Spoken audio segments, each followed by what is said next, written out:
kang malusog and sana maging masunuring bata na laging papakinggan ang payo ni Mami at Daddy, lalo na pa nagkatalaga na para hindi ka maligaw ng lahat. Wow! Pag sumusunod sa mga Teacher talaga to eh. Si Mami at Daddy mo, nasa maganda sila ngayong sitwasyon dahil sila ay nakinig sa kanilang mga Mami at Daddy. And sana ganun ka rin. Si Eman ano? Happy birthday and love ka naman. Thank you.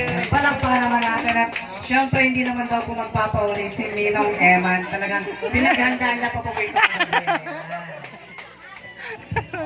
Pero isusumpa ako kayo. Lahat, ang wish ko lang sa aking inaanak, maging healthy, maging mabuhay, mas makabait lagi sa mga magulang, mga tita, lola, lolo. Yun na, mahal ka ni Ninong. Relax naman.